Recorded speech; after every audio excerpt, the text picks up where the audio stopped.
Right now, in this very moment, something you've been desperately chasing is trying to reach you.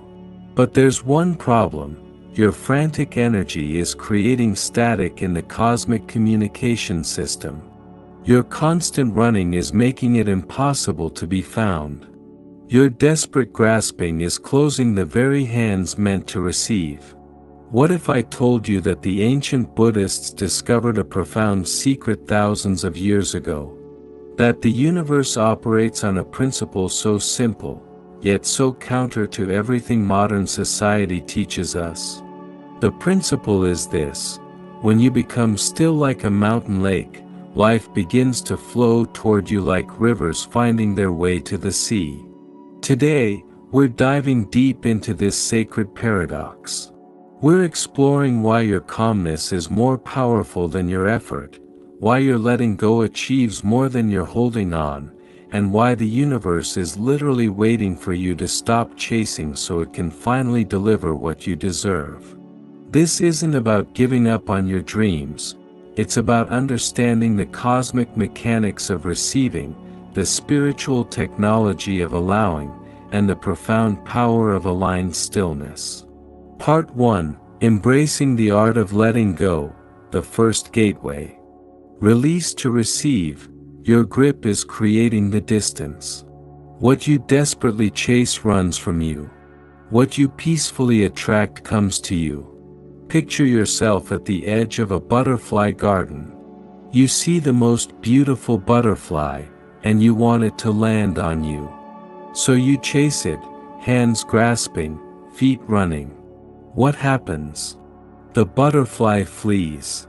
But sit still on a bench, become calm and present, and often that same butterfly will land gently on your shoulder.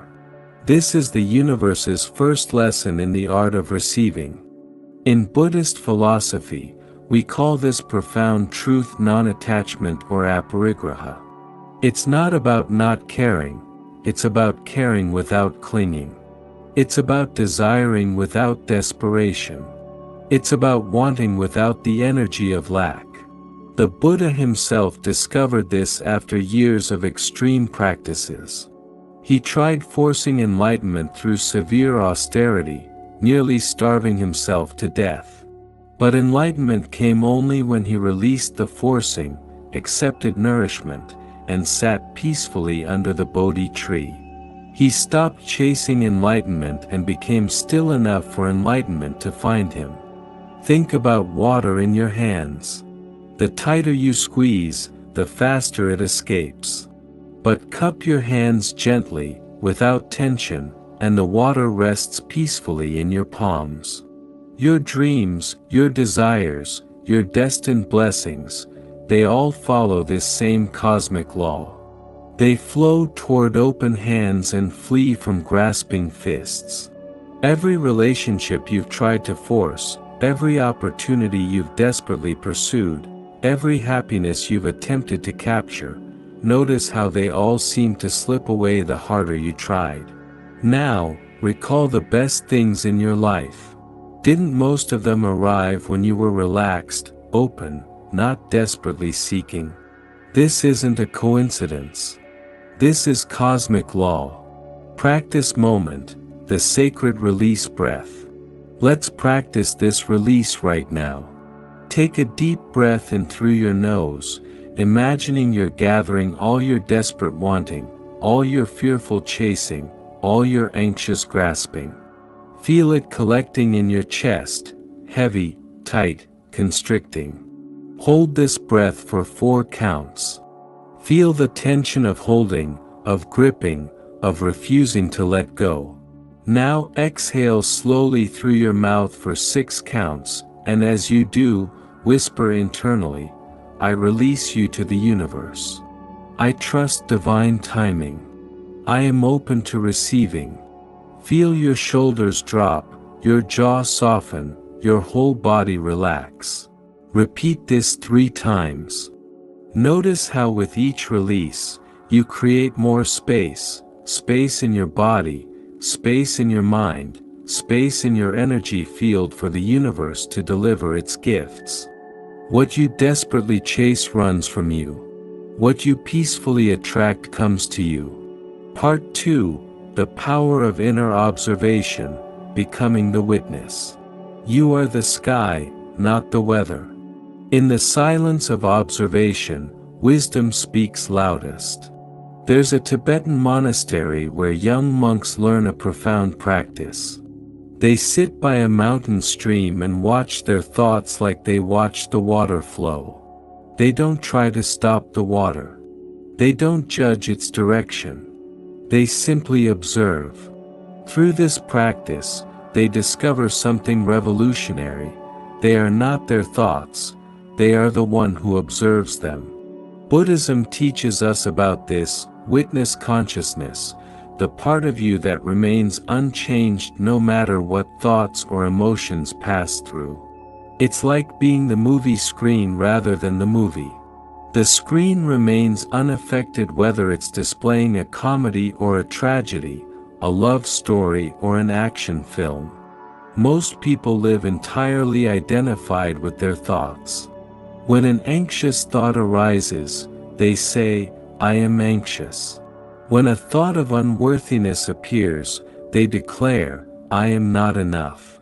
But what if these are just clouds passing through the infinite sky of your consciousness? What if you're not the weather but the sky itself, vast, unchanging, eternally peaceful?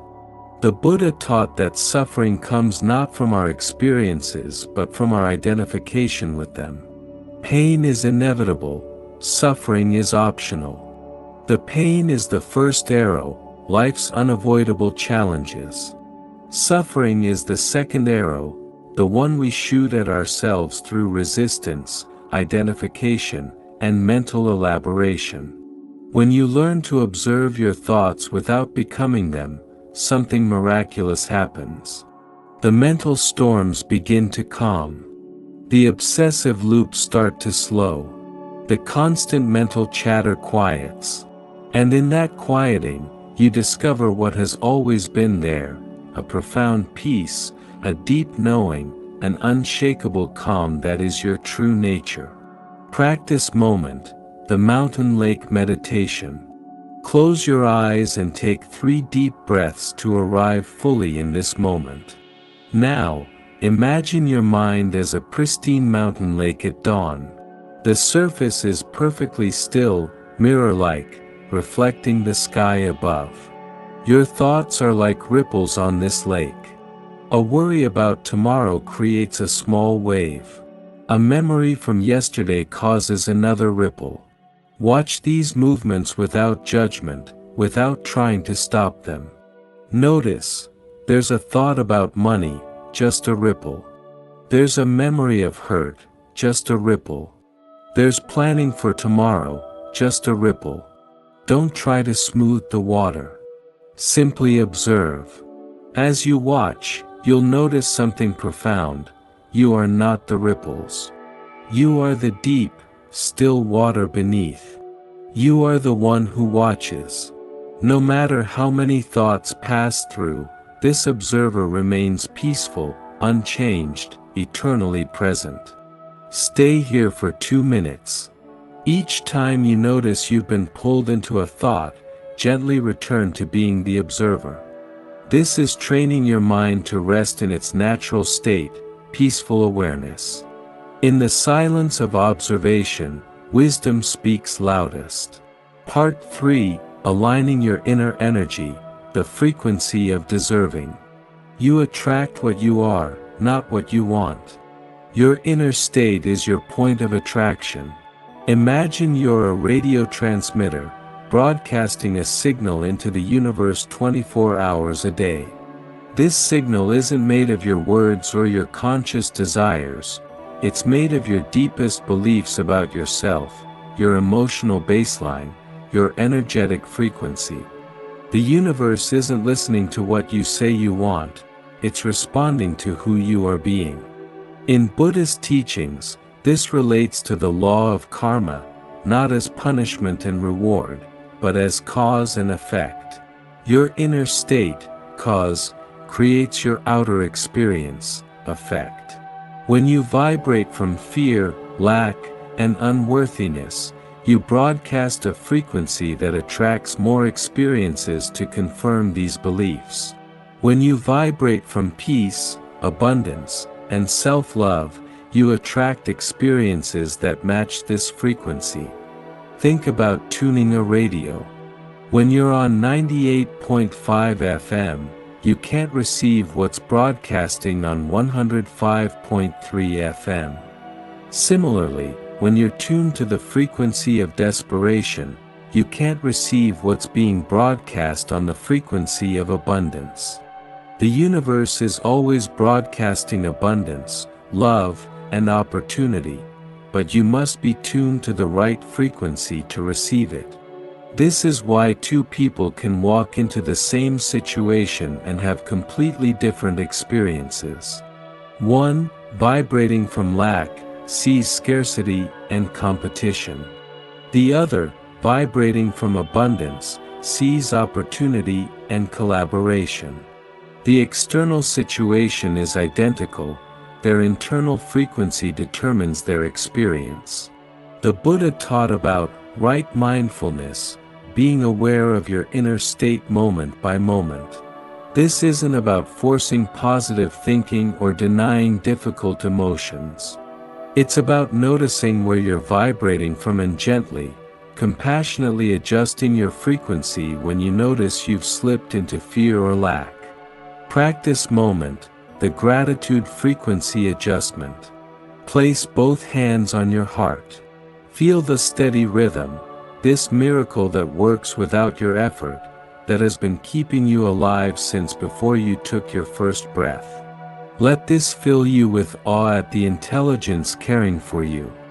Now, bring to mind 3 things in your life that were once just dreams but are now realities. Maybe it's a skill you've developed, a relationship you've cultivated, a challenge you've overcome. Feel the truth that you've already manifested dreams before. Let gratitude warm your entire chest. This is the frequency of abundance. From this place, think of something you desire. Don't chase it with desperate energy. Instead, feel gratitude for it as if it's already on its way, because in the quantum field, it already exists. You're not creating it, you're aligning with it. Whisper, thank you for what has been. Thank you for what it is. Thank you for what is becoming. Your inner state is your point of attraction. Part 4, Trusting Divine Timing, the Universe's Perfect Schedule. Everything arrives at the perfect moment, never early, never late. What's meant for you is already making its way to you. There's a story of a Chinese bamboo farmer that holds profound wisdom. He plants bamboo seeds and waters them daily. For 1 year, nothing. 2 years, nothing. 3 years, still nothing visible. 4 years pass with only dirt to show for his efforts. But in the 5th year, the bamboo suddenly shoots up 90 feet in just 6 weeks. Was the bamboo not growing for 4 years? Of course it was. It was developing the massive root system necessary to support its destined height. Without those years of invisible growth, the bamboo would topple with the first strong wind. Your dreams follow this same pattern. What looks like a delay is actually preparation. What feels like divine forgetfulness is actually divine orchestration. The universe isn't punishing you with waiting, it's preparing you for receiving. It's strengthening your roots so you can sustain your success when it arrives. In Buddhism, we understand that everything has its season, its perfect timing. The lotus blooms when it's ready, not when we demand it. The fruit ripens when it's time, not when we're impatient for sweetness. Fighting divine timing is like trying to push a river, exhausting and futile. Right now, the universe is orchestrating countless events for your benefit. People are being prepared to meet you. Opportunities are being aligned to find you. Resources are being gathered to support you. All of this is happening beyond your conscious awareness, in perfect divine timing. Practice moment, the Trust River visualization. Lie down comfortably and close your eyes. Imagine you're floating on your back in a warm, gentle river. You can't see where it's going, but you can feel its purposeful flow, its deliberate direction. With each breath, release more control. Let the river carry you.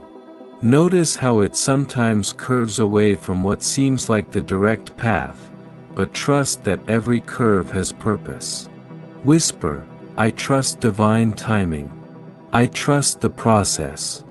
I trust that everything meant for me is making its way to me. I release the need to know how or when. Feel your body relax as you stop trying to swim. Feel the relief of letting the river do what it knows how to do, carry you exactly where you need to go. What's meant for you is already making its way to you. Part 5, Cultivating Sacred Stillness, the Power of Being. In stillness, you become magnetic. Be still and know that all is well. The Buddha achieved enlightenment not through frantic activity but through profound stillness. For 49 days, he sat beneath the Bodhi tree. Temptations came, doubts arose, his past karma surfaced, but he remained still. In that stillness, the entire universe revealed its secrets. Stillness isn't passive, it's the most powerful state you can embody. In stillness, your mind clears like sediment settling in water. In stillness, your intuition speaks without competing with mental noise. In stillness, you become like a lighthouse, steady, bright, attracting ships seeking safe harbor. Our modern world fears stillness. We equate it with laziness, with falling behind, with missing out. But the universe's greatest gifts come in moments of stillness, the breakthrough idea in the shower, the solution that arrives during sleep, the opportunity that appears when you finally stop forcing. When you cultivate stillness, you become like a clear mountain lake. Others can see their truth reflected in you. Opportunities recognize you as someone ready to receive. Your energy becomes magnetic because it's no longer scattered in 1,000 directions of desperate doing. Practice moment, the mountain stillness practice. Sit comfortably with your spine straight. Imagine you are a mountain, ancient, solid, unmoving. Storms may rage around you, seasons may change, but you remain still, grounded, eternal. Set a timer for 5 minutes. Your only task is to be still, not to achieve anything, not to feel anything specific, just to be still like the mountain. Notice the urge to move, to check something, to do. This is your conditioning speaking. Don't judge it, just notice it and return to stillness. As you remain still, feel yourself becoming a center of gravity. Feel how stillness isn't empty, it's full of presence, awareness, being. This is your natural state beneath all the doing. Be still and know that all is well. If this wisdom resonates with your soul, subscribe to Buddha Coha for more guidance on your spiritual journey. Your path to inner peace is sacred to us. Part 6, Healing Your Worthiness Wounds, Reclaiming Your Birthright. You were born deserving. You don't need to earn what you already are. Somewhere along your journey, someone or something convinced you that you're not enough. Maybe it was a parent's criticism, a rejection that cut deep, a failure that seemed to prove your inadequacy.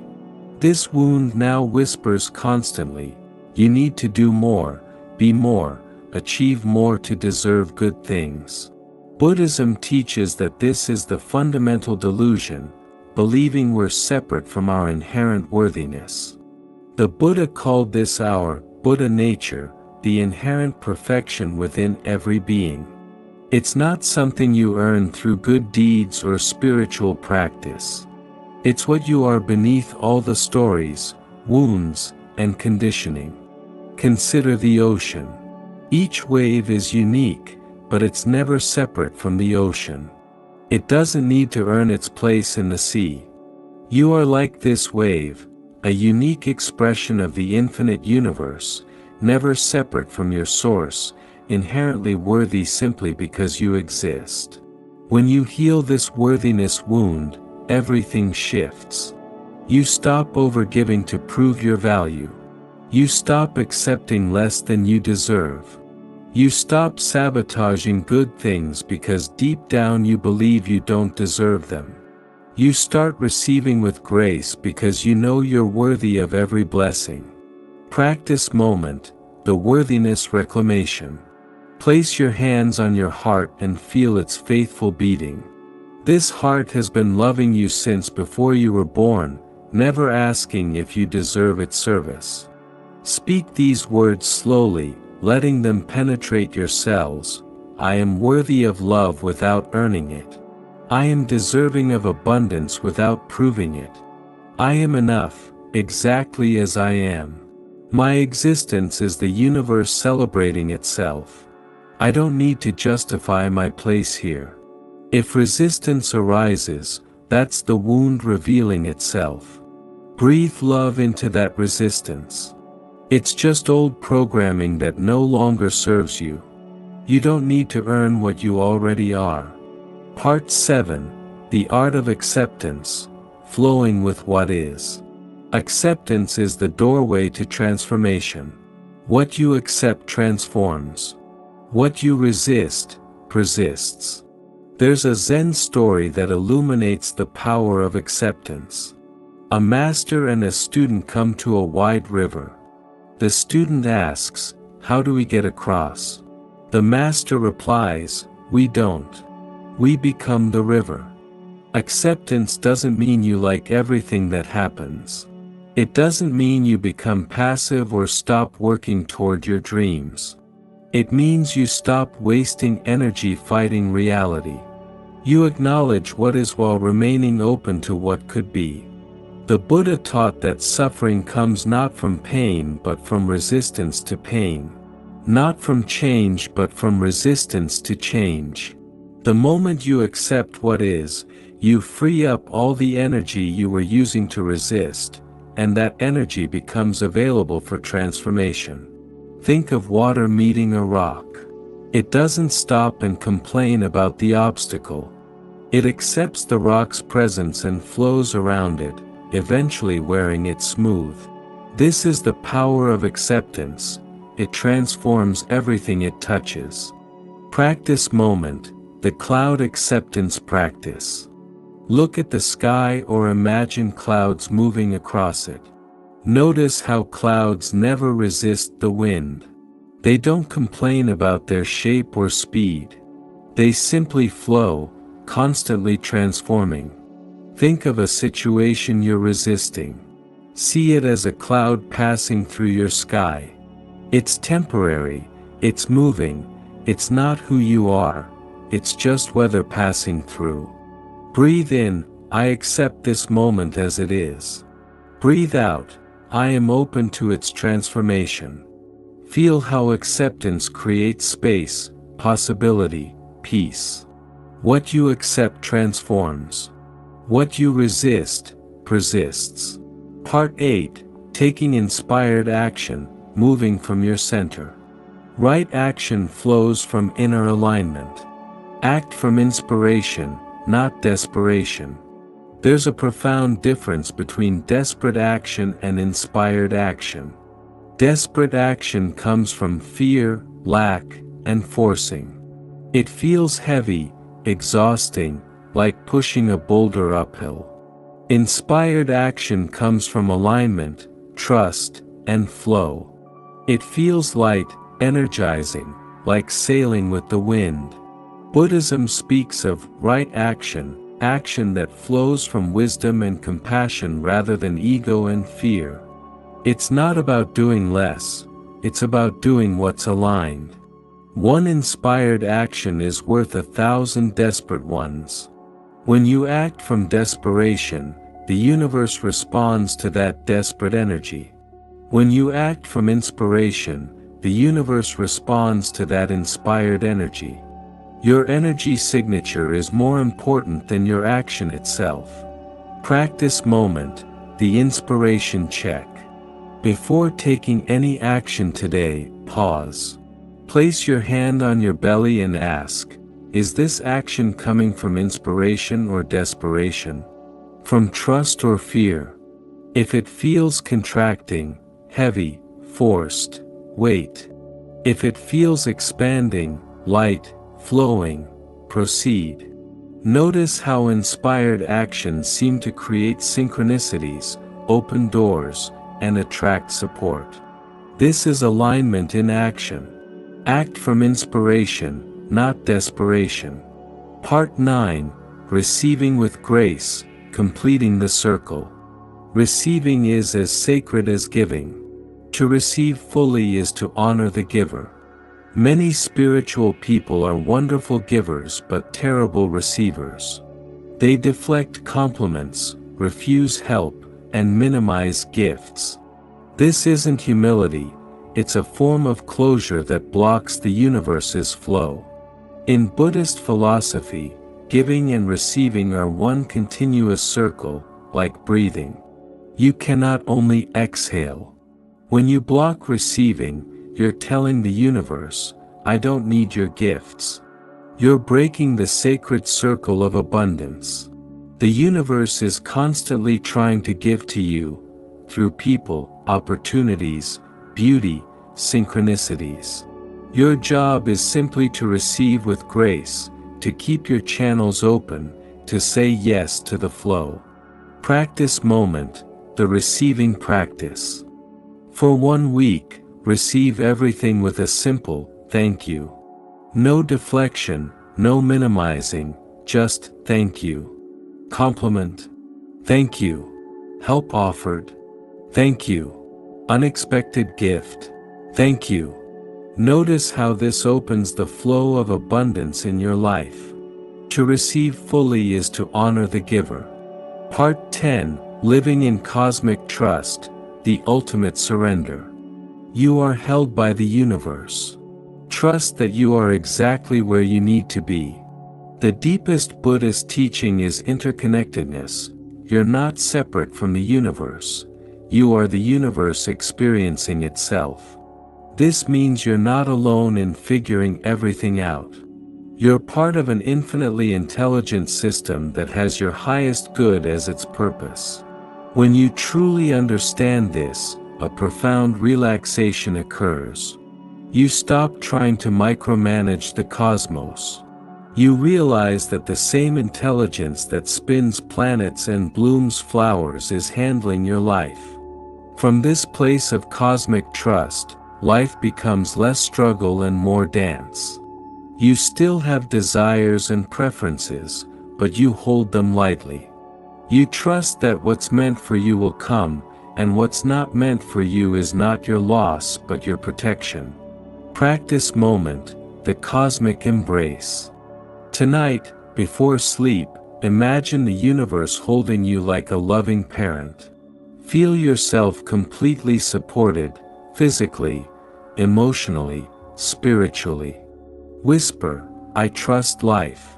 I trust the process. I am exactly where I need to be. Feel yourself melting into this cosmic embrace, letting go of the need to figure everything out. Trust that you are exactly where you need to be. Your new way of being. The path forward is clear. As we complete this sacred journey together, remember that staying calm and letting the universe deliver isn't about becoming passive, it's about becoming powerful in a completely new way. It's the power of the oak tree that bends but doesn't break. It's the power of the river that shapes canyons through patience, not force. You now have 10 sacred practices to transform your life: the sacred release breath, the mountain lake meditation, the gratitude frequency adjustment, the trust river visualization, the mountain stillness practice, the worthiness reclamation, the cloud acceptance practice, the inspiration check, the receiving practice, the cosmic embrace. These aren't just techniques, they're doorways to a new way of being. A way where you magnetize instead of chasing, where you flow instead of force, where you trust instead of control. The universe has been waiting for you to discover this truth. Everything you've been desperately seeking is also seeking you. But it can only reach you when you become still enough to receive it. Your calmness is your power. Your trust is your magic. Your worthiness is your birthright. Place your hand on your heart one final time. Make this promise to yourself: from this moment forward, I choose calm over chaos. I choose trust over control. I choose receiving over chasing. I know I am worthy. I know I am held. I know that everything meant for me is already on its way. I simply need to stay calm, stay open, and allow the universe to deliver what I deserve. This is your moment of transformation. The universe is ready to deliver your blessings. The question is, are you calm enough to receive them? Subscribe to Buddha Coha for weekly wisdom on living with more peace and purpose. Share this message with someone who needs to remember their worthiness. Together, we're creating a world where everyone knows they deserve their dreams. Remember, when you stop chasing, the universe starts delivering. Stay calm. Trust deeply. Receive fully. May you walk in peace. May you live in trust. May you receive all that you. This is the way of the Buddha. This is your path home to yourself.